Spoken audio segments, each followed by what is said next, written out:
तत्सवितुर्वरेण्यं भर्गो देवस्य धीमहि धियो यो नः प्रचोदयात्। सभी को प्रणाम। अचेतन मन की व्याधियां और उनका निराकरण।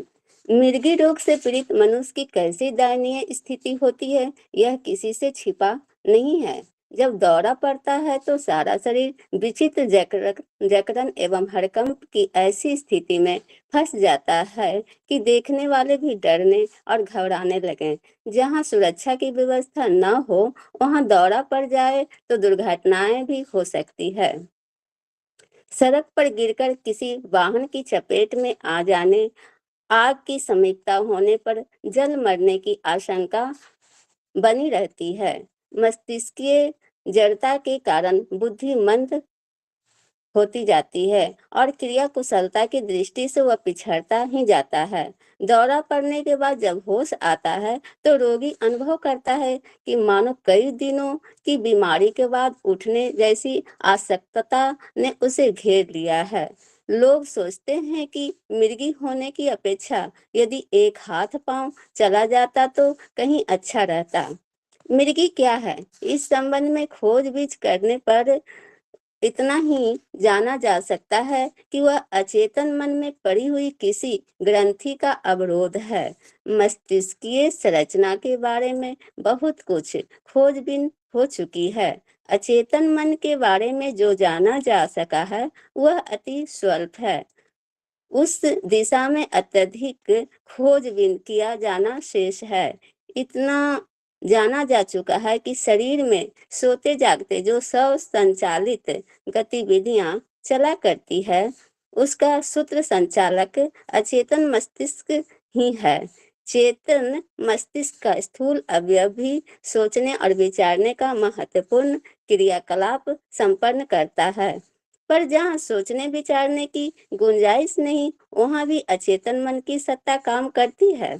रक्त संचारण, स्नायु समूह, अंकुचन प्रकुचन, श्वास प्रश्वास, निद्रा जागरण, पाचन, मल विसर्जन जैसी हलचलों में नियमित तारतम्य, अनवरत और अविच्छिन्न रूप से बनाए रहने का कार्य अचेतन मन ही संपन्न करता है। अचेतन मन में कई तरह के अवरोध, आघात, आकांक्षाओं के वेग को रोकने अथवा प्रतिकूलताओं के आघात, अपमान से उत्पन्न होने होते हैं। ऐसी स्थिति उत्पन्न न होने पाए, इसके लिए आध्यात्मवेत्ता यह उपदेश करते हैं कि मनोभूमि को भौतिक महत्वाकांक्षाओं एवं ललकों से मुक्त रखा जाए और सम्मुख प्रस्तुतकर्ता का सही ढंग से पालन करने का ही महत्वाकांक्षाओं का केंद्र बिंदु बनाया जाए। इस प्रकार अनासक्त रहने की स्थित प्रज्ञ जैसा समत्व बनाए रखने की ज्ञान योग शिक्षा इसीलिए दी जाती है कि परिस्थितियों के कारण आने वाले उतार चढ़ाव को महत्व न दिया जाए, उनकी अपेक्षा की जाए और हर घड़ी संतुष्ट पसंद रहने का अभ्यास किया जाए। इस स्तर की मनोभूमि प्रयत्न पूर्वक बनाई जा सकती है।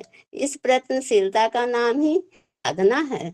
साधना रत सौम मन स्थिति को उन आघात अवरोधों का सामना नहीं करना पड़ता जिनके कारण मृगी जैसे अचेतन मन में उत्पन्न होने वाले रोगों की आशंका सामने आए।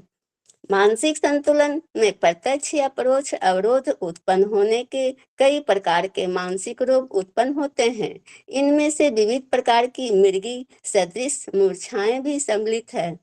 अपस्मार, मिर्गी, एपिलेप्सी को पागलपन का, दिमागी खराबी का चिन्ह नहीं माना जाना चाहिए। उच्च कोटि के विद्वान बुद्धिमान व्यक्ति भी इस रोग से ग्रस्त हो सकते हैं। नेपोलियन बोनापार्ट और जूलियस सीजर जैसे विश्वविख्यात हस्तियां भी इस रोग के शिकार रही हैं। उन्हें मिर्गी के दौरे आते रहे हैं, फिर भी उनकी बुद्धिमानी तथा मानसिक क्षमता में किसी प्रकार की कमी नहीं आई।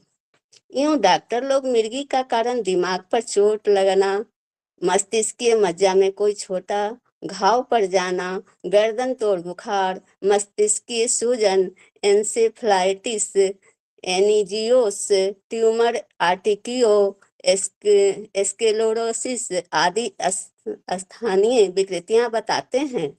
कारणों की भिन्नता की भांति ही उसके लक्षण भी एक दूसरे से भिन्न होते हैं। हर किसी की मिर्गी एक ही तरह की नहीं आती, वरन उनका स्वरूप एक दूसरे से काफी भिन्न होता है। चिखना, घिघियाना, कांपना, घबराना, मुंह से झाग डालना, दांतों की भिच्ची लग जाना, हाथ और गर्दन का ऐंठना, संज्ञा शून्यता, पुतली चढ़ जाना जैसे कितने ही प्रकार के उपद्रव होते हैं। कुछ रोगी तो गिर पड़ते हैं और कुछ ऐसा ही दौरा पड़ता है कि जो कार्य कर रहे हैं उसे ही करते रहें। जैसे चल रहे हैं तो दौरे की स्थिति में भी चलते ही रहेंगे, पर यह न सोच सकेंगी कि कहाँ चलने की है और कहाँ रुकने मुड़ने की आवश्यकता है। मृगी के लक्षण के अनुसार उनका वर्ग विभाजन petit mal, psychomotor, temporal lobe, crying convulsion, breath holding spasm, febrile convulsions आदि नामों से किया जाता है। गर्दन तोड़ बुखार, सन्निपात, अतिताप ज्वरों से भी मिर्गी के दौरे उभर सकते हैं। शरीरगत रासायनिक विश्लेषण करने पर कुछ गहरी बात हाथ नहीं लगती है। कुछ साधारण सी खराबियां भर हाथ लगती है, जैसे विटामिन डी या कैल्शियम की कमी, रक्त शर्करा की न्यूनता के कारण संक्षोभ, हाइपरलास्मिक रक्तगत विषाक्तता, ब्लड यूरिया आदि पर ये शिकायतें लाखों रोगियों को रहती है, किंतु उन्हें मिर्गी नहीं आती है। इसलिए शरीर विश्लेषण में यह कमियां पाए जाने पर यह नहीं कहा जा सकता कि दौरे इन्हीं कारणों से आते हैं, पर इन्हें ठीक कर लिया जाए तो दौरे पड़ना बंद हो जाएगा। ऐसी दशा में यह अंधेरे में टटोलना भर हुआ। शेर की माद में यदि चूहिया भी बैठी पाई जाए तो यह नहीं कहा जा सकता कि चूहिया ही सिंह की जननी है। मिर्गी और मूर्छा दोनों रोग बाहर से देखने में एक जैसे लगते हैं, पर उनमें मौलिक अंतर होता है। हिस्टीरिया अवचेतन मस्तिष्क के आंतरिक संघर्षों अंतद्वंदों के कारण होता है। इसमें असमान विद्युतीकरण प्रवाह नहीं होता और न ही मस्तिष्क के कणों में कहीं कोई रुग्णता पाई जाती है, इसलिए इसे भावनात्मक वर्ग का रोग माना जाता है। इसके विपरीत एपिलेप्सी मस्तिष्कीय संरचना में स्थानीय विकृति उत्पन्न होने के कारण होती है, उसे खोज निकाला जा सकता है।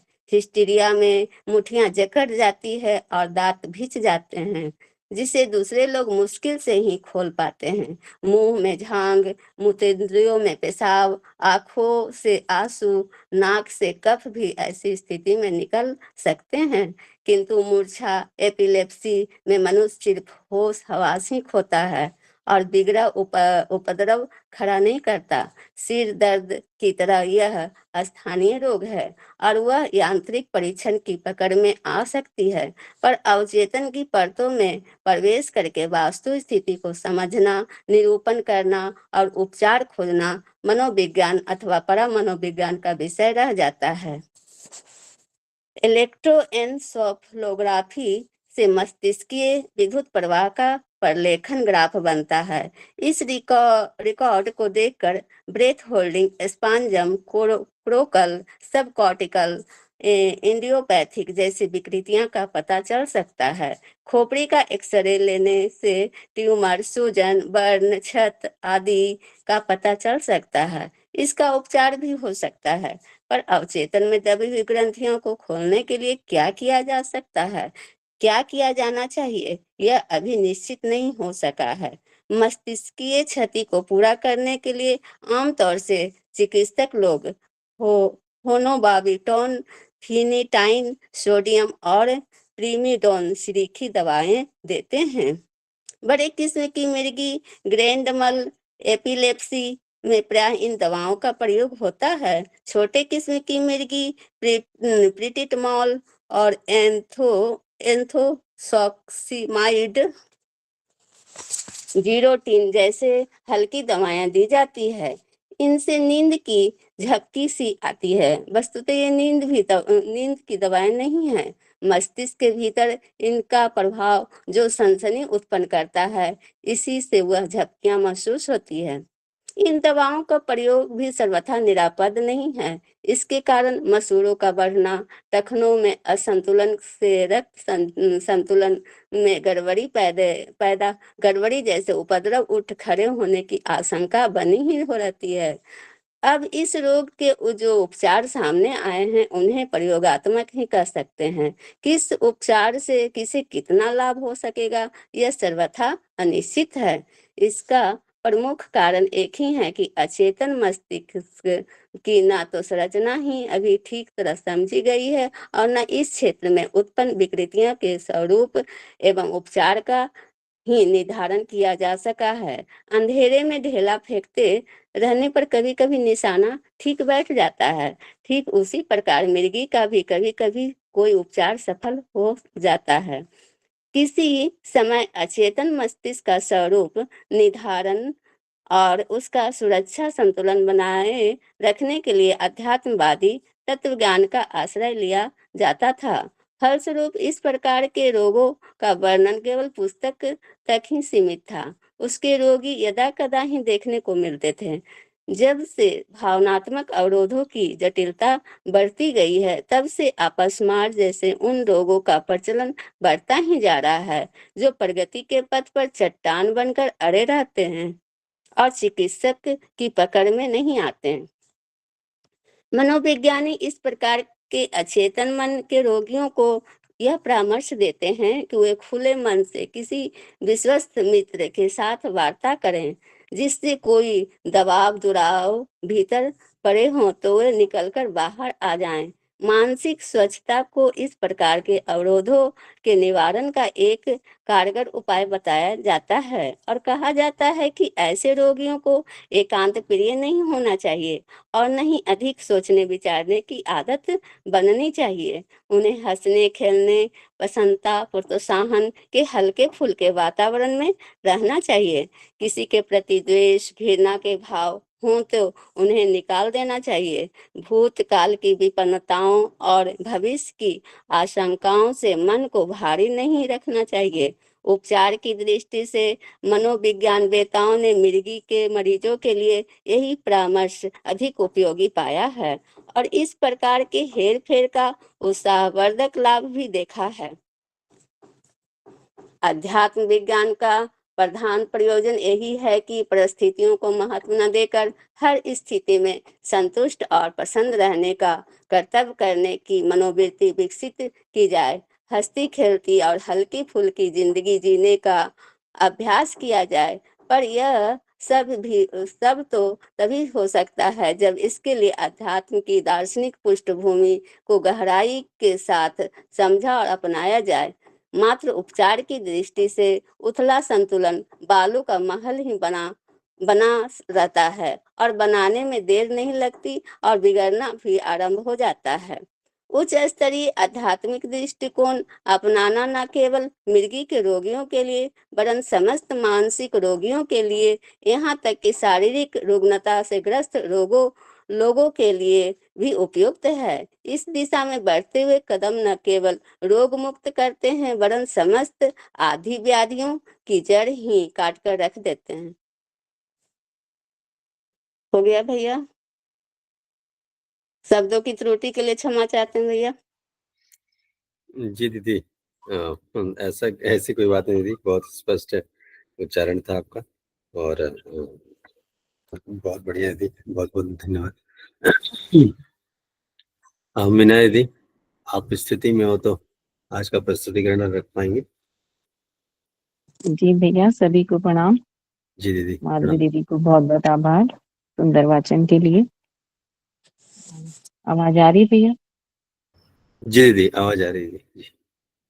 एक बार गायत्री मंत्र के साथ परम पूज्य गुरुदेव वंदनीय माता जी के सूक्ष्म संरक्षण में। ओम भूर्भुवः स्वः तत्सवितुर्वरेण्यं भर्गो देवस्य धीमहि धियो यो नः प्रचोदयात्। तो आज का हमारा विषय था अचेतन मन की व्याधियां और उनका निराकरण। जैसा कि पढ़ने से ही पता चल रहा है कि हमारे गुरुदेव कितने कुशल मनोचिकित्सक की भांति उन्होंने इस टॉपिक को लिखा है। पूरी बुक पढ़ते जा रहे हैं हम और समझते जा रहे हैं कि गुरुदेव का जो सूक्ष्म अध्ययन था हमारे मन के विषय में कितना सटीक है और इसको हम अपने आप से कनेक्ट भी कर पाते हैं बहुत सारी चीजों में। तो पहले तो गुरुदेव ने इसमें बताया कि हमारे अचेतन मन की व्याधियां कौन कौन सी हैं, जिसमें मुख्य रूप से मृगी और दूसरा ये जो गुरुदेव ने बताया मतलब 2 रोग बताए हैं और उनका अंतर भी बताया है। तो मृगी में जो बताया है गुरुदेव ने, ये आपने हम सभी ने इसको देखा भी होगा कहीं ना कहीं, बहुत ही कॉमन है। और आज जिस प्रकार मानसिक विकारों की झड़ी लगी हुई है, हर व्यक्ति मानसिक विकारों से ग्रस्त है, तो ये जिसे कहते हैं ना, ये चरम अवस्था होती है मृगी वाली। और इसमें जो स्थिति उस व्यक्ति की किस प्रकार हो जाती है कि बेहोशी की हालत उसकी हो जाती है और जब वो होश में आता है तो उसके शरीर की पूरे मतलब अशक्त पाता है वो अपने आप को और उसको उसमें संभलने में काफी समय लगता है। जैसे लंबी बीमारी से वो व्यक्ति उठाओ, तो हम तो स्कूल में भी बच्चों को भी हमने कई बार देखा है, छोटे छोटे बच्चे भी इस बीमारी से ग्रस्त रहते हैं। और ये जो सारे लक्षण इसमें गुरुदेव ने बताए हैं, मुंह से झाग निकलना और ये जो जकड़न है, मुठियां भीग जाना, दांत भीग जाना, इस प्रकार का सामना हमने कई बार किया है।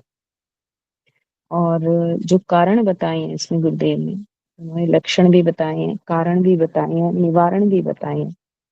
तो उन्होंने क्या बताया गुरुदेव ने कि मृगी जो बीमारी है, तो इसमें जो खोजबीन की गई तो ये पता चला कि ये किसी ग्रंथि का अवरोध है। तो ग्रंथि का अवरोध किस प्रकार का है? मतलब अचेतन तो हम सब समझ ही गए हैं कि जो हमारे स्वसंचालित गतिविधियां होती हैं वो कार्य हमारा अचेतन मस्तिष्क करता है।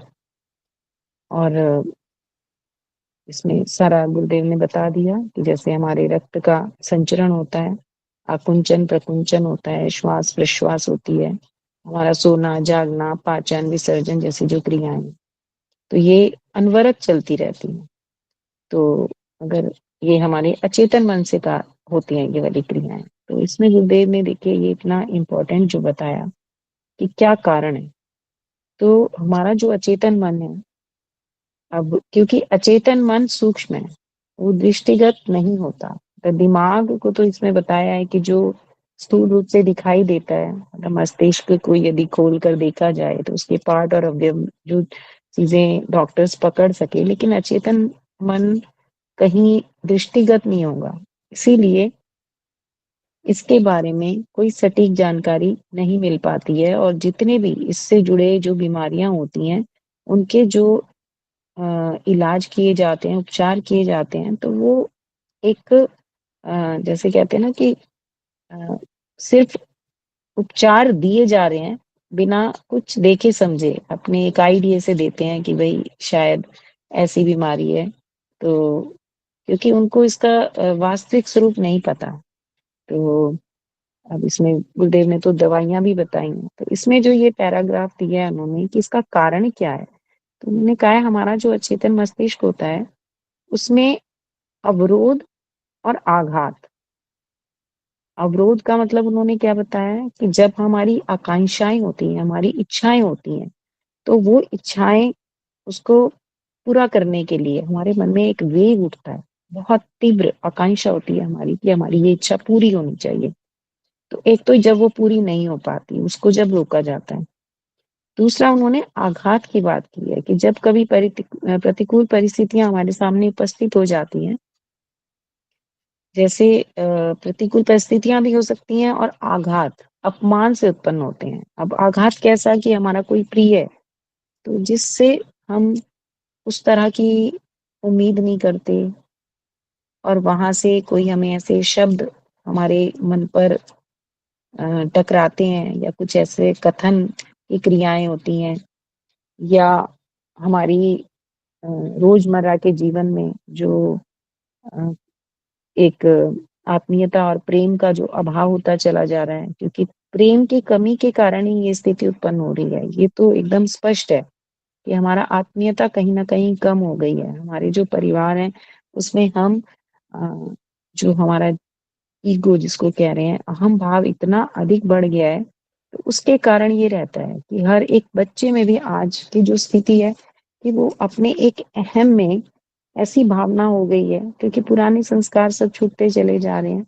और आगे गुरुदेव ने इसी को स्पष्ट किया है। तो उन्होंने देखो इसको ये कहा कि जो ये प्रतिकूलताएँ हो गई, आघात, 2 चीज़ बताई। और जब हम आकांक्षा रखते हैं, हमारे पास उस तरह के साधन उपलब्ध नहीं है, लेकिन हमारी महत्वाकांक्षाएँ इतनी है और उस वेग को हम रोक नहीं पाते और उसको पूरा करना चाहते हैं।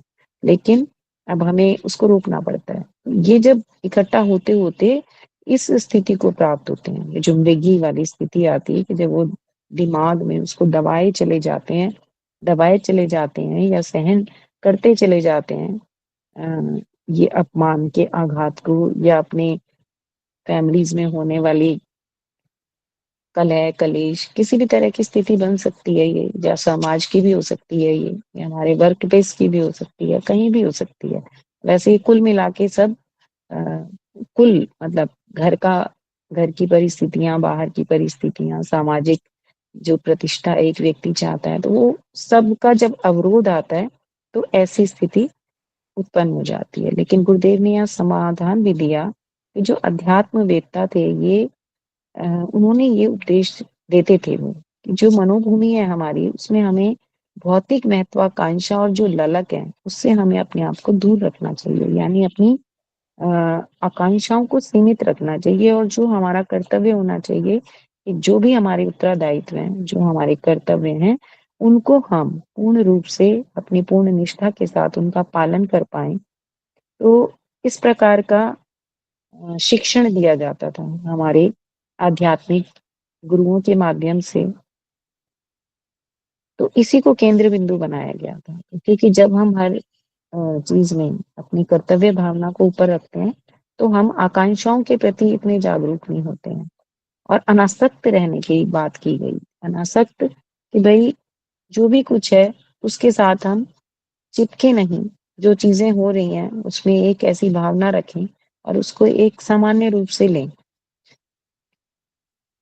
आगे उन्होंने कहा कि जो भी परिस्थितियों के कारण हमारे जीवन में जो उतार-चढ़ाव आएँ, उन्हें हम महत्व ना दें। उन्हें उनकी उपेक्षा करें और हमेशा एक संतुष्ट और प्रसन्न रहने का अभ्यास करते रहें। अभ्यास की बात की है, क्योंकि 1-2 बार से नहीं होगा ये। बार-बार, बार-बार हम इस चीज़ को अपनाएँगे कि कुछ भी परिस्थिति आए, हम अपने कर्तव्य को कर कर संतुष्ट अपने आप को अनुभव करें और उसके बाद प्रसन्न भी रहें। प्रसन्नता का भाव आता है जब हम अपने कर्तव्य पालन करते हैं, तो प्रसन्न भी रहता है मन। लेकिन इसका अभ्यस्त बनाया जाए और इस तरह की जब मनोभूमि होती है, तो इसके लिए प्रयत्न तो करना ही पड़ेगा। तो पुराने समय में तो ये चीज़ें बहुत थी, लेकिन आज क्योंकि आगे इसको भी गुरुदेव ने और स्पष्ट किया है। अच्छा, तो ये जो कैसे अभ्यास किया जाए, तो यहाँ आगे गुरुदेव ने इसको लिखा है कि ये जो प्रयत्न हम कर रहे हैं, ये अभ्यास कर रहे हैं, इस प्रयत्नशीलता को ही उन्होंने साधना कहा है। तो जो साधनारत सौम्य मनःस्थिति को उन आघात और अवरोधों का सामना नहीं करना पड़ता। तो हम सभी इस बात को समझ सकते हैं, क्योंकि बार-बार, बार-बार इस स्वाध्याय से, मनन चिंतन से हमने इन्हीं इन्हीं बातों को रोज अपने जीवन में ढाल रहे हैं, समझ रहे हैं, जान रहे हैं कि हमें प्रसन्न रहना है, संतुष्ट रहना है और अपने कर्तव्य का पालन करना है। अब इसमें गुरुदेव ने जो दवाइयाँ बताई, लेकिन गुरुदेव ने ये भी कहा है कि उसके साइड इफ़ेक्ट्स होते हैं, क्योंकि वो जो दवाइयाँ बनाई गई हैं कि उनको पता ही नहीं है कि उसका कारण क्या है, उस रोग का कारण क्या है। अचेतन वाली चीज़ों को वो इतने अच्छे से समझ नहीं पाते, तो वो एक आइडिया से दवाइयाँ देते हैं, तो उनके साइड इफ़ेक्ट भी होते हैं। ये भी बताया उन्होंने, मसूड़े का बढ़ना, रक्त संतुलन में गड़बड़ी हो जाती है, ऐसी स्थिति बनी रहती है। क्योंकि हमने देखा ही है कि एलोपैथी की जितनी भी दवाइयाँ हैं, वो किसी बीमारी में भी ली जाएँ, तो उनके साइड इफ़ेक्ट्स होते हैं। अच्छा, एक गुरुदेव ने जो दूसरी बीमारी दी है कि हिस्टीरिया और मूर्छा, ये 2 अलग-अलग रोग हैं, मृगी और मूर्छा। तो मृगी को हिस्टीरिया कह देते हैं आजकल हम लोग। तो इन्होंने बताया कि ये हमारे आंतरिक संघर्ष और अंतर्द्वंद के कारण होता है। और इसमें ये कह रहे हैं गुरुदेव कि असामान्य विद्युतीय प्रस्राव नहीं होता। ये साइंस के लोग समझ पा रहे होंगे शायद। और मस्तिष्कीय कणों में कहीं कोई रुग्णता नहीं पाई जाती। तो इसको जो रोग है ये भावना का खेल है। भावनात्मक इमोशनल लोग जो होते हैं उनके साथ ये स्थिति ज्यादा उत्पन्न होती है। इसलिए और इसके जो लक्षण है उसमें हमारी मुट्ठियां जकड़ जाती हैं, दांत भिज जाते हैं, जैसा पहले भी मैंने बोला। मुंह से जा कहने का अर्थ है कि इसमें जो हमारा मस्तिष्क है उसका काम करना वो बंद कर देता है। उसका नियंत्रण खत्म हो जाता है। हमारे पूरे बॉडी पार्ट से उसका नियंत्रण ही खत्म हो जाता है। और जो हमारे सारे अंग हैं वो अपना काम ही करना बंद कर देते हैं। जैसे इसमें कहा है कि आंखों से आंसू आते हैं, नाक से कफ आता है, मूत्रेंद्रियों से पेशाब, ये स्थिति उत्पन्न हो जाती है। यानी इतना प्रेशर डाला जाता होगा, वो भावनात्मक असंतुलन इस तरह की स्थिति उत्पन्न करता है। और इसी में कई बार मतलब मृत्यु तक हो जाती है। वैसे तो अब इसके बहुत कारण निवारण खोजे जा रहे हैं, लेकिन फिर भी सही उपचार नहीं है। उन्हें जो बताए हैं गुरुदेव ने इसमें कहा है कि अगर अ, शेर की मांग में चुहिया मिल जाए, मतलब इतना भर ही आज के जो हमारे ये मनोचिकित्सक हैं वो इतना भर जान पाए हैं। बहुत कम इसके बारे में जान पाए हैं, उनकी जानकारी बहुत ही कम है। एक चीज और बताई है गुरुदेव ने इसमें कि जो दिमाग मतलब मृगी की बीमारी होने के लिए ये नहीं है कि उसका दिमागी खराबी है उसके अंदर। क्यों? क्योंकि बहुत पढ़े लिखे या बुद्धिमान व्यक्ति भी इसका शिकार हो सकते हैं, क्योंकि ये भावनात्मक रोग है। जो अपनी भावनाओं को संतुलित नहीं कर पाते। और उन्होंने जैसे उदाहरण दिया है कि नेपोलियन बोनापार्ट और जूलियस सीजर जैसी विश्वविख्यात हस्तियां भी इस रोग का शिकार थी और उनको मृगी के दौरे आते थे, जबकि उनकी जो बुद्धिमानी थी और मानसिक क्षमता बहुत अधिक थी, उच्च स्तर की थी। तो डॉक्टर इसको कारण बता देते हैं, दिमाग पर चोट लगना कह देते हैं, या मस्तिष्कीय मज्जा में कोई घाव आ जाए, या ये गर्दन तोड़ बुखार हो जाए। कहने का अर्थ कोई मस्तिष्क से रिलेटेड कोई बीमारी हो तो उसके कारण भी ये स्थिति उत्पन्न हो सकती है, क्योंकि उसमें भी अवरोध ब्लॉकेज हो सकती है माइंड में, उसके कारण मस्तिष्क की सूजन हो सकती है। तो इस प्रकार की विकृतियां बताते हैं। लेकिन जो गुरुदेव ने स्पष्टीकरण दिया है, ये सारा भावनात्मक असंतुलन के कारण ही ये स्थिति उत्पन्न होती है। और बाद में लेकिन जो इसका सारांश निकल के आ रहा है, तो उसमें गुरुदेव ने कहा है कि ये जो बीमारी है, इसका जो इलाज है ये आध्यात्मिक ही हो सकता है। इसका इलाज डॉक्टर्स के पास नहीं है, मनोचिकित्सक के पास नहीं है, और सामान्य व्यक्तियों के पास नहीं है। तो जो इसीलिए उन्होंने कहा है कि जो भावनात्मक अवरोध है, इनसे जो ये मानसिक बीमारियां बढ़ती चली गई। तो वो कह रहे हैं कि पहले जब अध्यात्मवादी तत्व ज्ञान का आश्रय लिया जाता था, यानी जब हम थोड़े अध्यात्मवादी थे और ईश्वर में हमारी आस्था थी, या जो धार्मिक प्रवृत्ति के लोग होते हैं उनके साथ इस तरह के रोगों की स्थिति नहीं देखी जाती। क्यों? क्योंकि वो कहीं ना कहीं किसी ऐसी सत्ता के संरक्षण में अपने आप को पाते हैं, तो उनका मानसिक संतुलन बना रहता है। लेकिन जैसे जैसे हम शिक्षित होते गए, या ये आस्था संकट जो आ गया, तो हमारे प्रगति के पथ में ये सब मानसिक अवरोध या मानसिक बीमारियां हमारे लिए अब बीमारियों के रूप में चट्टान बनकर हमारी प्रगति के मार्ग में खड़े हो गई हैं ये बीमारी। लेकिन लास्ट में गुरुदेव ने उसका बहुत ही सुंदर जो उपचारात्मक विवेचन किया है कि मनोविज्ञानी जो हैं उन्होंने भी क्या कहा, गुरुदेव ने तो ये सब चीजों का अध्ययन अध्यापन कितना किया होगा कि जो छोटे छोटे सूत्र हमें दिए हैं गुरुदेव ने कि हंसते हैं साथी जिंदगी, हल्की फुल्की जिंदगी, हंसती है साथी जिंदगी, निष्कासन तप, जो गुरुदेव ने कहा, तो ये मनोचिकित्सक भी बता रहे हैं कि भाई वो कोई उनका ऐसा मित्र हो जिससे वो अपने मन में जो दबी पड़ी गहरी उनकी भावनात्मक जो भी उनके अंदर छिपा हुआ है उस बात को बाहर निकालें। और मस्तिष्क की सफाई की बात की है इसमें गुरुदेव ने, मस्तिष्क की स्वच्छता की बात की है।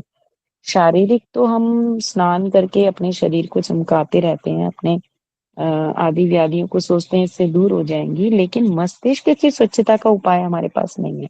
और उसका कारण घृणा, द्वेष, ईर्ष्या, यही बताया गुरुदेव ने कि जो हमारे आजकल जो ज्यादा देखने में आता है, तो इस मानसिक स्वच्छता के बिना हम इन बीमारियों से, इन मानसिक विकारों से नहीं बच सकते। और यही इसका मूलभूत कारण है।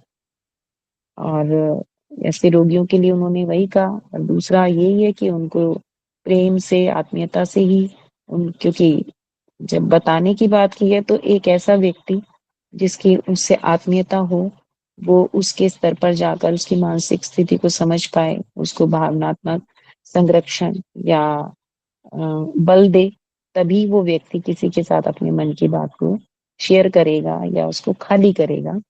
और फिर उसको प्रसन्नता और प्रोत्साहन दिया जाए।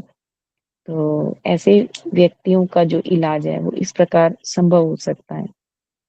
तो उन्होंने इसी को बताया कि और जो ये इस तरीके के उपचार किए गए तो उसमें उन्होंने देखा कि रोगियों को इससे लाभ हुआ। अचिंत्य चिंतन को छोड़ना जो गुरुदेव हमें बता चुके हैं, प्रज्ञोपनिषद में भी इसके विषय में वर्णन किया। और आज की जो स्थिति है उसका एकमात्र कारण हमारा ये अचिंत्य चिंतन, घृणा, द्वेष, ईर्ष्या और ये आत्मीयता, प्रेम का अभाव, ये हमारे इससे समझ में आ रहा है। अब अंतिम जो गुरुदेव ने इसका दिया है उपसंहार में, जो कह रहे हैं गुरुदेव कि अध्यात्म विज्ञान ही एकमात्र वो साधन है जिसमें हम परिस्थितियों को महत्व ना दें, हर स्थिति में संतुष्ट रहें, प्रसन्न रहें और हमारी जो कर्तव्य करने की मनोवृत्ति है वो बढ़ती जाए, विकसित हो। तो हंसती खेलती और हल्की फुल्की जिंदगी जीने का अभ्यास किया जाए। और ये सब कब हो सकता है? जब हम अध्यात्म के दर्शन को समझ पाए, अपनी आत्मा के आत्मीयता को, प्रेम को, और आत्मा क्या है, आत्मा के विषय में जान पाए, स्वयं को जान पाए, तभी हम इस दिशा में आगे बढ़ भी सकते हैं। तो और बहुत गहराई से उसको समझना भी पड़ेगा और फिर अपनाना भी पड़ेगा। तो और अगर मतलब गुरुदेव गहराई से क्यों कह रहे हैं कि मान लीजिए हमने इसको सुना, जान लिया, लेकिन अपनाया नहीं है, तो ये एकदम बालू के ढेर की तरह होगा कि जब भी ऐसी परिस्थिति आएगी तो हमारी ये स्थिति बन जाएगी। जो मनोमय कोश की साधना है वो यही है, बार बार अभ्यास। और इसका मैं अनुभव की दृष्टि से भी बताऊंगी कि जब ऐसी स्थिति बनती है तो हम लोग कहाँ रह पाते हैं ना। हर हाल मस्त की स्थिति जिस दिन आ जाएगी तो आनंदमय कोश की स्थिति बन जाएगी। अभी भी बहुत सी ऐसी हमारे घर परिवार में स्थितियां बन जाती हैं कि हम उनको एकदम से एक्सेप्ट नहीं कर पाते। वो ठीक है, स्वाध्याय के माध्यम से हमें चीजें समझ में आती हैं, लेकिन कुछ समय तो बीतता है ऐसा कि जहां पर हम अपने अंतर्द्वंद से जूझते हैं और चाहकर भी अपने आप को प्रसन्न नहीं रख पाते। कई बार तो ना चाहते हुए भी अपने मन में हम एक अप्रसन्नता अ, अनुभव करते रहते हैं, क्योंकि कई बार क्या होता है कि हम अपने कर्तव्य को तो पूर्ण कर रहे हैं, लेकिन उसके बावजूद सामने वाले की अपेक्षाओं पर हम खरे नहीं उतर रहे। परिवार में कई बार ऐसी स्थिति उत्पन्न हो जाती है और उस समय अपने आप को लगता है कि कहाँ कमी हो रही है, क्या हो रहा है। तो उसका आत्मचिंतन करते करते ऐसी स्थितियां आती हैं और सब एक दूसरे के अकॉर्डिंग नहीं चलते हैं, सबके मनोभाव अलग अलग हैं, सबके मन की स्थिति अलग अलग है, तो इतनी जल्दी एक्सेप्ट भी नहीं कर पाते हैं हर चीज को कि हाँ ये ठीक हो रहा है, वो ठीक हो रहा है। हम एक सही मार्ग पर चल रहे हैं तो हम दूसरों से भी अपेक्षा करते हैं कि वो भी इस मार्ग को अपनाएं, जबकि ऐसा संभव नहीं हो पाता। जैसा पहले भी कहा है कि बाबूजी कहते हैं कि अपने ही घर में ये जो चीजें हैं बहुत देर से होती हैं, तो अपना प्रभाव भी देर से पड़ता है। और हमें लगता है कि हमारा मार्ग सही है, लेकिन उन्हें लगता है कि शायद उनका मार्ग सही है, या मार्ग सही नहीं है अपने संस्कारवश। सबकी अपनी अपनी चेष्टाएं होती हैं, लेकिन धीरे धीरे स्वाध्याय के माध्यम से हम इन चीजों को सीख रहे हैं और अपने मन पर मनोमय कोश पर विजय प्राप्त कर रहे हैं। तो आज का जो ये विषय था, गुरुदेव ने इसको हमें बहुत ही छोटे-छोटे सूत्र दिए हैं और हम इसको अपनाएँ, हँसने का प्रयास करें, कैसी भी परिस्थिति में अपने आप को हँसाएँ और अपने आप को अवश्य ही शाबाशी दें। और कोई भी सभी की आकांक्षाओं को पूर्ण नहीं कर सकता, तो संतुष्ट रहने का प्रयास करें कि हमने जो किया, और सब कर रहे हैं क्योंकि सभी वरिष्ठ साधक हैं। गुरुदेव के निधि ध्यान को सभी अभ्यास करते हैं।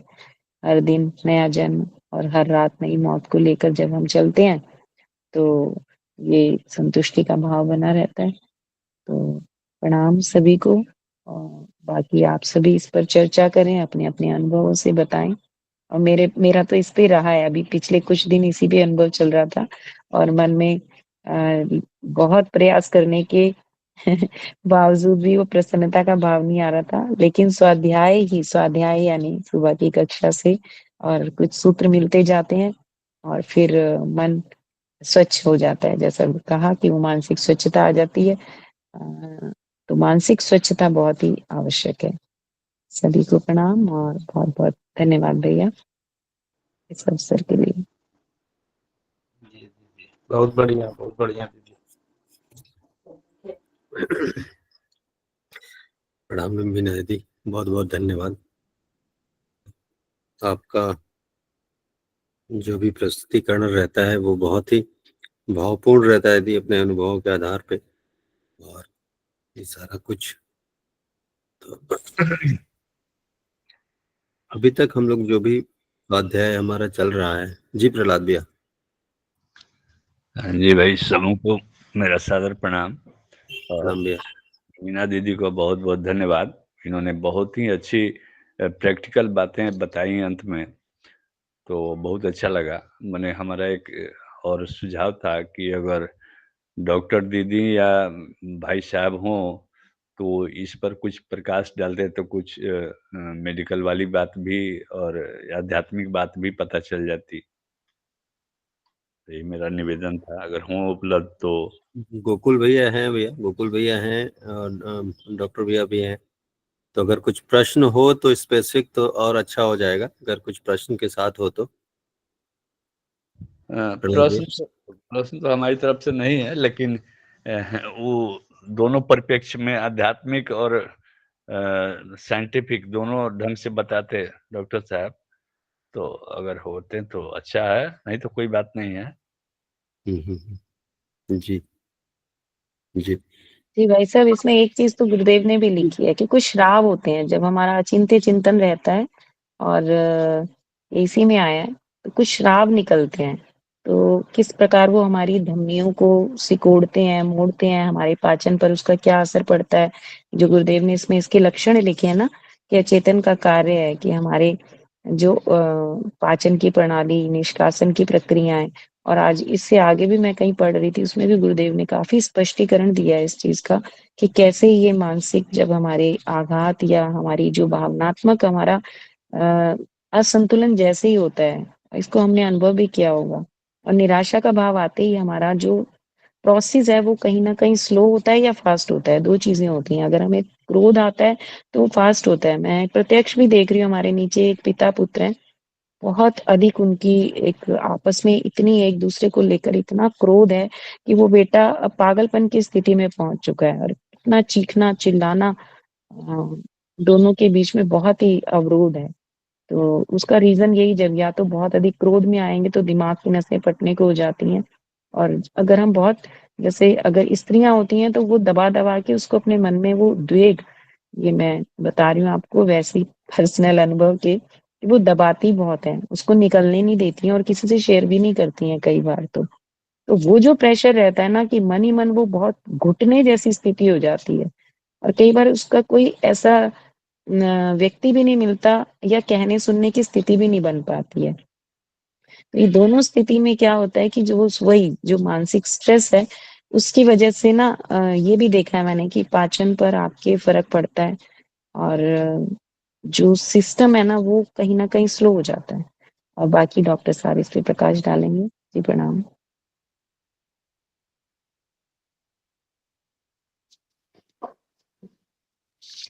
जी प्रणाम सभी को। गुरुदेव ने बहुत ही विस्तार से इस मृगी और दौरों वाले चैप्टर को डिस्कस किया है, बताया है, समझाया है। और अभी हमारे मीना दीदी ने भी सब अच्छी तरह से काफी इसको इसमें ऐड किया है और उसको विस्तार में समझाया है।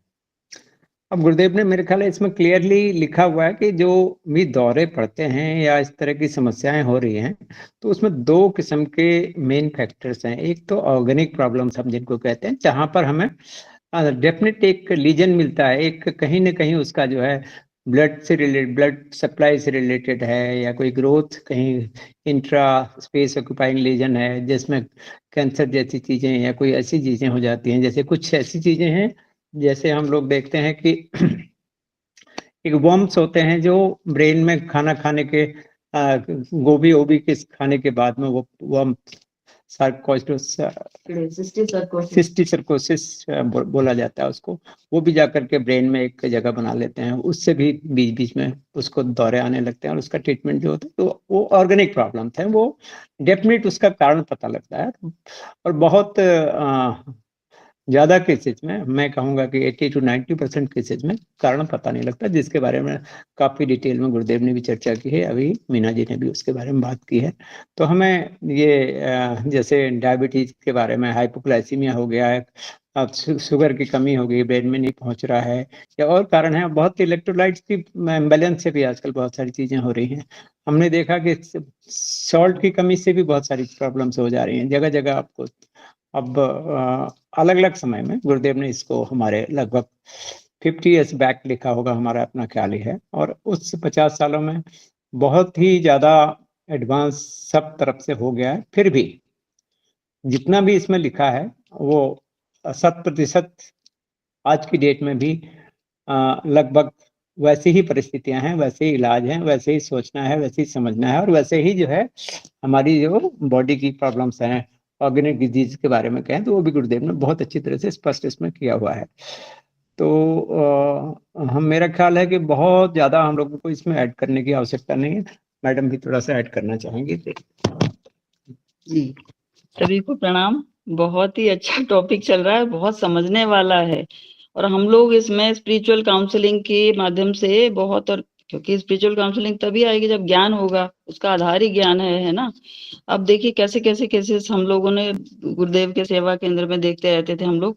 हिस्टीरिया जो है सबसे ज्यादा देखा गया, जो बहुत सारी लड़कियां ऐसी आती जिनकी शादियां नहीं हो रही, वो भावनात्मक दबाव के कारण ये इतना ज्यादा होती है ना, ये वाली प्रॉब्लम। या फिर गांव में जो छोटी छोटी लड़कियों की शादियां हो जाती हैं, उनको घर में बिल्कुल बंद करके रख दिया जाता है, और सब तरह से उनको प्रेशर, गाली गलौज, मारपीट, जो बहुत सारी आपको पता ही है सामाजिक समस्याएं हैं, तो उनके कारण भी बहुत ज्यादा इस तरह के वो केसेस होते हैं। फिर वो क्या होता है गांव और उस एरिया में, तो ओझा या झाड़ फूंक या देवता आ गया, या देवता का ये सब प्रॉब्लम है, मतलब इस तरह की चीजें हो जाती हैं।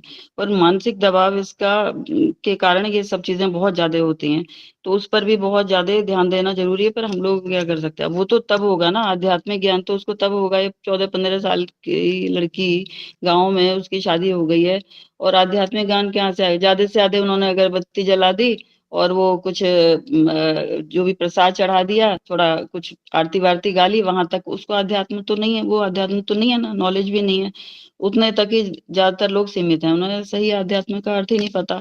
सबसे बड़ी समस्या तो यह है। तो हम लोगों की काउंसलर की तरह एक बहुत अच्छी भूमिका हो सकती है। डीएसवीबी में अपने काउंसलर के कोर्स भी ऑनलाइन हैं, तो उसमें भी हम लोग कर सकते हैं। या आप लोग जो शक्ति पीठों पर जाते हैं तो वहाँ इस तरह के केसेस आते हैं, तो उनको हम आध्यात्मिक रूप से समाधान दे सकते हैं। और ये एक तो ये हो गया। इस तरीके से मुझे एक केस ऐसे याद आ गया, क्योंकि गुरुदेव की कृपा से जो ऐसे बहुत सारे उनके समाधान निकल आते हैं। एक 8-9 साल का बच्चा था। अब वो क्या, उसको अजीब सी प्रॉब्लम, मतलब अजीब सी क्या, भावनात्मक प्रॉब्लम ये थी कि उसको बुआ ने उसको गोद लिया हुआ था। बुआ के बच्चे नहीं थे तो हुआ था, तो ठीक है। अब वो जहां भी जाता, बाद में वो जब बड़ा हुआ, खेलने जाता बच्चों के संग, तो दो सब लोग कहते इसके तो दो दो माँ दो दो पापा हैं, मतलब उसको चिढ़ाते थे। अब वो इतना मतलब भावनात्मक रूप से इतना उसके अंदर वो बात बैठ गई, तो वो 1-1 2-2 घंटे तक कहीं बाथरूम में अकड़ जाता, कहीं पर भी वहां पर बिल्कुल उसको दौरे पड़ जाते। ये सब सारी जगह इलाज, राजस्थान में कहीं रहते थे, और सारी जगह इलाज हो गए, एम्स में सारे उसके टेस्ट भी हो गए क्या। अब वो काउंसलर भी बेचारे अपनी तरफ से समझाते 2-2 माँ 2-2 बाप, अब वो सब उसको ये चढ़ा देते थे बच्चे। उसके दिमाग में वो बात इतनी गहरी बैठ गई कि उसको बहुत ही, ना वो स्कूल जाता ना बच्चों से खेलने जाता, फिर जरा भी निकलता तो वो वही बात उसके दिमाग में, मतलब वो रात दिन अजीब से दौरे में पड़ा रहता। फिर किसी ने उनको कहा, उनके कोई रिश्तेदार यहाँ रहते थे दिल्ली में, कि हाँ वो एक हरिद्वार वाली मैडम दीदी है, एक बार उनके पास आओ, तुम लोग यहाँ पे आओ और यहाँ करो। अब मैंने कहा भाई अब गुरुदेव क्या करें। गुरुदेव मुस्कुराए, उन्होंने कहा अच्छा चलो। तो उससे बात करी, मैंने कहा अच्छा देखो, क्या तुम्हारे को यहाँ सब लोग मेरे को कहते हैं 2-2 मम्मी, उसकी मम्मी ने पहले ही बता दिया था कि ये समस्या है। मैंने कहा तुम कृष्ण भगवान को जानते हो? तो कहता हाँ हाँ जानते हैं। तो उनके कितने मम्मी पापा थे, उनको कहाँ जन्म हुआ और उनके 2 मम्मी पापा थे ना, मतलब जो भी स्टोरी थी वो शेयर करी, उसको पता था ये सब कि उनका जन्म वहां पे हुआ, फिर उनको वहां पे लाया गया, फिर नंद बाबा के यहाँ पहले। मैंने कहा जो बड़े लोग होते हैं ना, वो जो बड़े बड़े होते हैं उन्हीं के होते हैं 2-2 मम्मी पापा। रामचंद्र जी की 2-3 माताएं थी ना, थी कि नहीं। अरे वो बात तो उसके दिमाग में ऐसी बैठी, अब तो वो कि जाके मैंने कहा तुम सबसे जाके कहना तुम्हारे तो एक एक हैं, जो बड़े होते हैं भगवान के 2-2 होते हैं। मैंने कहा तुम भी तो भगवान हो ना, भगवान के बच्चे हो कि नहीं। अरे वो तो अगले दिन बिल्कुल शेर बन गया, बिल्कुल ठीक हो गया, बड़ी कमाल की बात। मैंने कहा थैंक यू गुरुदेव, धन्यवाद आपने वो मतलब ऐसे ऐसे भी हो जाता है कई बार ऐसा, मतलब ऐसे ऐसे केसेस होते हैं जिनका कोई समाधान नहीं, लेकिन इस तरह से काउंसलिंग से बड़ा अच्छे समाधान ऐसे निकल आते हैं। लड़कियों के भी जिनकी शादी की, देखो भाई शादी करना ही अल्टीमेट एम नहीं है, जब समय पे आएगा आध्यात्मिक ज्ञान के आधार पर अगर उनकी काउंसलिंग करेंगे ना तो बहुत अच्छा रिजल्ट आ सकता है। मतलब जो ट्रीट, और दूसरी बात गुरुदेव यही कह रहे हैं ना, ट्रीटमेंट कराना भी जरूरी है। ये नहीं कि हम हर चीज को समझ लें कि हिस्टेरिकल हो सकता है ये, तो जांच पड़ताल भी जरूरी है। हमें समग्र रूप से सब चीज को समझना पड़ेगा कि ये कारण क्या हो सकता है। अब जैसे मिर्गी की बात हो रही थी, तो आयुर्वेद में इसका अच्छा समाधान है, वो नस्य भी करते हैं नाक में दवाई डाल के, जो ब्रेन तक सीधे पहुंचती है। ये पतंजलि वालों ने, और काफी इस पर रिसर्चेस हो चुकी हैं। तो इस तरह की उसमें आयुर्वेदिक दवाइयां भी होती हैं, नस्य भी होता है, और आध्यात्मिक चिकित्सा इसमें बहुत ही यूजफुल होती है, जो गुरुदेव की पुस्तक है और अपने यहाँ भी होती है। और उसमें यज्ञ चिकित्सा भी बहुत अच्छी है, इस तरह की हवन सामग्री, ये सब हम लोगों को पता होना चाहिए कि अगर कोई हमारे संपर्क में आता है या हमसे कुछ पूछता है तो हम फिर उसको ये सही सलाह दे सकें कि आप ये करो। क्योंकि खाली दवाइयों में मत रहो, दवाइयाँ भी करो, इलाज भी करो, चाहे आप एलोपैथिक आयुर्वेदिक कुछ भी करो, जांच भी कराओ, और ये सब चीजें भी करो साथ में। साथ में आध्यात्मिक परामर्श हो गया, और वो ज्ञान के आधार से तो ऐसे केसेस बहुत अच्छा रेस्पॉन्ड करते हैं। अच्छा, एक गुरुदेव ये बता रहे थे ना, मूर्छा, कई बार हम लोग सोचेंगे उस वजह से मूर्छा है। हाइपोनेट्रीमिया मतलब सॉल्ट की कमी हो जाती है, जब सोडियम जो होता है शरीर में अगर बहुत कम, खतरनाक लेवल तक कम हो जाता है, तब भी इस तरह की बहुत समस्या आ जाती है। बेहोश हो सकता है आदमी, उसके मानसिक वो रूप से असंतुलन सा हो जाता है, और क्रैम्स हो सकते हैं, मतलब वो ऐंठन सी पैरों में, बेहोश हो सकता है, कई तरह की समस्याएं उसको आ सकती हैं। तो उस समय भी इस चीज का ध्यान देना जरूरी है। हम लोगों के यहाँ जो अस्वाद व्रत करते रहते हैं ना, बहुत सारे लोगों को होती हैं ये प्रॉब्लम्स। तो और दूसरा हाइपोग्लाइसीमिया, जो जिन लोगों को शुगर है, तो अगर वो उन्होंने खाना खाया नहीं, शुगर की गोली खा ली या इंजेक्शन लगा लिया, जो भी कुछ करते होंगे, तो उससे क्या होता है, ग्लूकोज का लेवल एकदम कम हो जाता है, और वो खतरनाक स्थिति आ जाती है कि बिल्कुल बेहोश होके वो मरणासन स्थिति में पहुंच सकता है। तो विदेशों में तो इसके लिए जो डायबिटीज के पेशेंट हैं वो एक कार्ड रखते हैं कि मेरे को डायबिटीज है और मैं, मेरे शुगर लेवल कम होगा तो आप मेरे को ये खिला देना। तो लोग यहाँ भी रखते हैं अब ग्लूकोज की टैबलेट्स, या कुछ भी पाउडर, या कुछ ऐसी मीठी चीज। तो कभी हमारे संपर्क में कोई ऐसा है, तो कोई बेहोश हो रहा हो, पता है हमें शुगर है, तो उसको फौरन कोई मीठी चीज जल्दी से, जो जल्दी पहुंच, जैसे ग्लूकोज है, या ग्लूकोज की टैबलेट से मिलती हैं ये सब चीजें। तो ये सब चीजों की जानकारी भी होनी चाहिए। वो लोग तो ये कार्ड रखते हैं और वो हमेशा सामने लटका के रखते हैं, तो ये चीजें भी यहाँ पर भी हैं। तो गुरुदेव ने हमसे कुछ कराई थी बहुत सारी इस तरह के इसके डायबिटीज के कैंप, उनमें हमने सब लोगों को कार्ड वार्ड दिए और उनको बताया कि इसको आप अपने साथ में रखो। और हाइपोग्लाइसीमिया को पहचानना जरूरी है, उसमें पसीना आने लगेगा, धीरे-धीरे बेहोश होने लगेगा, हाथ-पाँव में पसीने और एकदम घबराहट होगी व्यक्ति को, जिसको शुगर लो हो जा रही है। तो उस समय हमें इमरजेंसी ट्रीटमेंट भी आना चाहिए। कोई भी हो सकता है, घर में, परिवार में, समाज में, कहीं पर हम यज्ञ में, सड़क में, सफ़र में, कहीं भी कोई कुछ मिल सकता है। तो ऐसी छोटी-छोटी चीज़ें हम लोग को थोड़ी मालूम होनी चाहिए। और ये कह रही हूँ, गुरुदेव ने कहा है कि ये सब चीज़ों पर भी आप ध्यान दो, आप आध्यात्मिक भी बनो, आपको समाज की भी देखभाल करनी है और हर एंगल से जो है थोड़ा सक्षम बनना पड़ेगा। जी, सभी को प्रणाम, धन्यवाद। समय हो गया।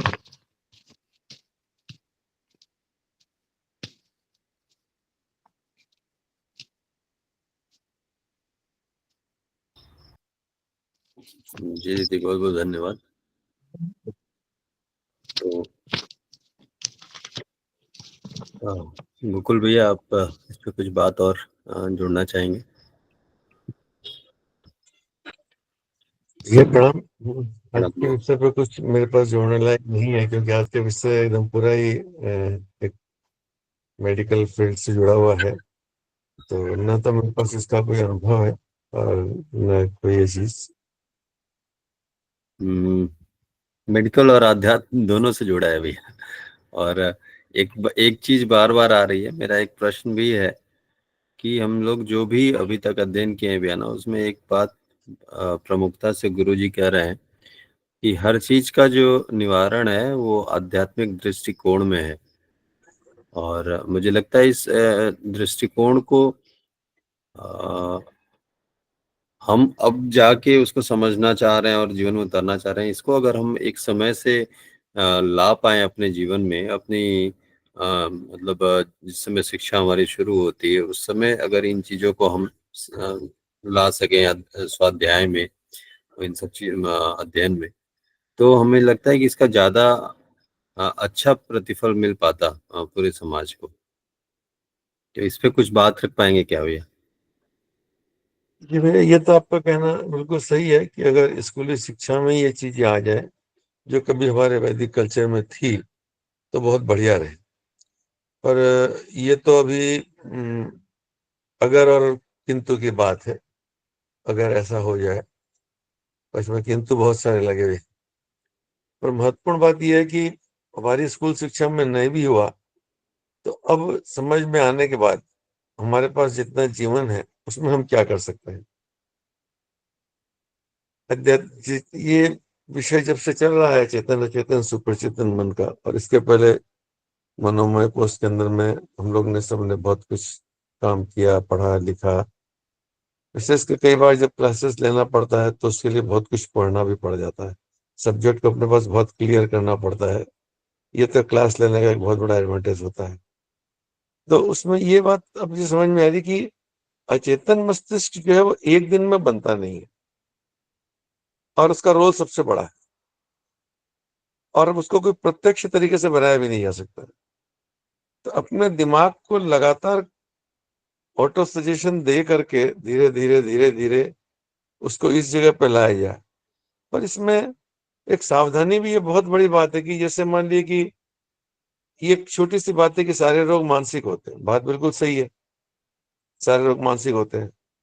पर इसमें इतना भी ना हो जाए कि कोई रोग आ जाए तो हम डॉक्टर के पास जाना ही बंद कर दें कि जाने की जरूरत नहीं है, सब मानसिक होते हैं, मानसिक ही करो।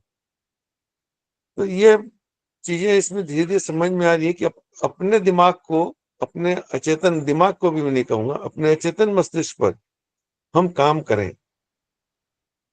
और मैंने आज सुबह अपने अनुभव शरीर में भी ये बात कही थी कि अब इसके अगले चरण, जैसे मान लिए एक जप पे बात करें तो हम सब गायत्री मंत्र जप कर रहे हैं, पर जप करते समय ये अनुभव कि इसकी फ्रीक्वेंसी हमने पढ़ा, इतनी फ्रीक्वेंसी होती है, पर वो फ्रीक्वेंसी हमको तो दिखती नहीं है।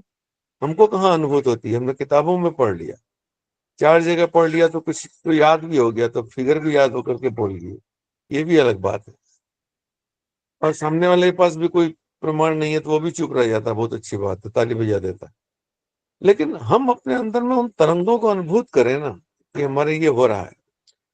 तो जब मनोमय कोश के परिष्करण में जप जो क्रम दिया गया है, तो जप करते समय अपने जप की होने वाली तरंगों को हम पहले माने कि हो रही है, और ये अनुभूत करें कि हमारे मस्तिष्क पर और पूरे शरीर के अंगों पर उसके एक कंपन चल रहा है, एक तरंगे चल रही है।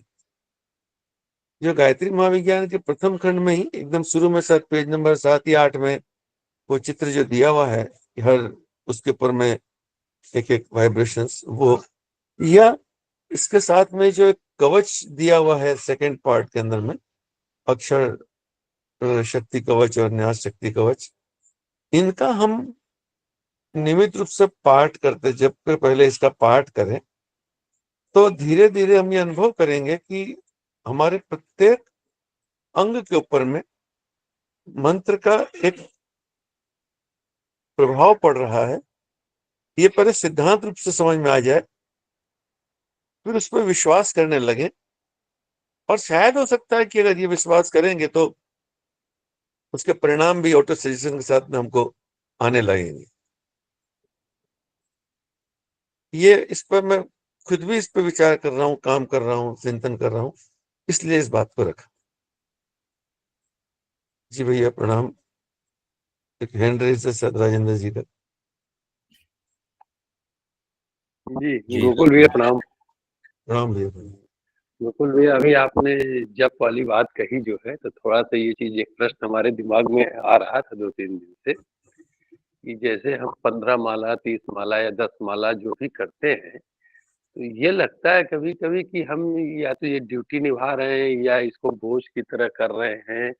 जो कंपन होना चाहिए, जो चीजें, जो लाभ होना चाहिए, तो फिर तो वो तो मिलेगा ही नहीं, क्योंकि हमको ये दिमाग में कि 15 माला करना है तो समय निकाले 5-5 माला करके, लेकिन उसकी तो एक हमने जो मिलना चाहिए लाभ, वो तो मिल नहीं पा रहा है। इसलिए मैं कह रहा हूँ भैया कि जैसे मैथमेटिक्स में अलजेब्रा में कहते हैं ना कि let the number is x, जबकि सबको पता है कि एक्स नंबर नहीं है, एक लेटर है। जी तो लेकिन उसको एक्स मान लिया जाता है एक नंबर। वैसे हम पहले तो ये तरंगे उठती हैं ये मान लें, और ये अनुभव करें कि शरीर में एक कंपन हमारे इन संघों पे हो रहा है, जिसका कि अपना एक सूक्ष्म में प्रभाव पड़ रहा है। सूक्ष्म तो हमको आंख से दिखेगा नहीं, मेडिकल की किसी लैब में भी सूक्ष्म पकड़ में नहीं आएगा, तो इसको तो विश्वास करके ही करना पड़ेगा। ऐसा हो रहा है, और इसमें मेरा ये रहेगा आपसे अनुरोध कि जब के पहले जो गायत्री महाविज्ञान के सेकेंड पार्ट में गायत्री कवच और गायत्री न्यास दिया हुआ है, इसको भी करने का प्रयास करें। मैं कुछ कर रहा हूँ पिछले दिनों में, और मुझे उसके बाद से कुछ अच्छे परिणाम भी दिख रहे हैं, और जब मैं मन ज्यादा लगता है, ये विश्वास हो रहा है कि इन अंगों पर मेरे ये तरंग का काम चल रहा है। विशेषकर जब गुरुदेव के साथ जो धीमी आवाज में जब करते हैं, तो उसमें जी वो तो देखिए बिल्कुल सही आपने कहा। अब देखिए यहाँ फर्क आ गया, गुरुदेव की जब आवाज में हम साथ में करते हैं 24 मंत्र वाला वो, तो एक बार तो उनके साथ ध्यान लगता है, लेकिन जो हम अपनी ड्यूटी निभाते हैं, हमने ये देखा कि उसमें तो न मन शांत रहता है, क्योंकि हम तो उसको समय निकाल करके अपने वो धीरे धीरे होगा भैया। जी वो धीरे धीरे होगा, क्रमशः। जैसे जब उसके लाभ दिखने लगेंगे तो ये पता चल जाएगा कि लाभ तो हो रहा है, और फिर उस पर विश्वास होता जाएगा, विश्वास होता जाएगा, और तब हमारा उसमें उसके इसके अनुभव भी होने लगेंगे, ऐसा विश्वास। तो मतलब इसको करते रहा जाए, करते रहा जाए। बिल्कुल बिल्कुल, छोड़ने से तो कुछ मिलेगा ही नहीं ना। छोड़ने से कुछ भी नहीं मिलेगा, सही बात है। देखिए छोड़ने से कुछ मिलेगा नहीं, और गुरुदेव ने लिखा है तो उन पर भरोसा करके करते जाइए। हाँ, नथिंग बेटर देन समथिंग। नहीं, नथिंग बेटर उस मानसिकता से भी नहीं होता है, ये पूरे निश्चय के साथ। जी संशय की जरा सी बात भी हमारे लाभ को रोक देगी। जी जी जी जी जी उसमें होता ही है, ये मान के ही करना पड़ेगा, कि लाभ हो रहा मिल ही रहा है। जी जी, चूंकि ये सूक्ष्म है तो इसको समझना ही पड़ेगा, लाभ को दिखेगा तो है नहीं। बिल्कुल सही कहा। प्रसन्न भैया समय भी हो गया है। जी भैया, तो आइए हम लोग जो है अपने स्वाध्याय को यहीं विराम देते हुए इसी के साथ शांति पाठ आज के वाचन के लिए और प्रस्तुतिकरण के लिए मीना दीदी और दीदी को बहुत बहुत आभार। इसी के साथ शांति पाठ। ओम शांति शांति शांति। प्रणाम प्रणाम सभी को। जी प्रणाम भैया, सभी भैया लोगों को प्रणाम, सभी भैया लोगों को प्रणाम, दीदी प्रणाम। प्रणाम आनंद प्रणाम भैया, सभी को शुभ रात्रि भैया।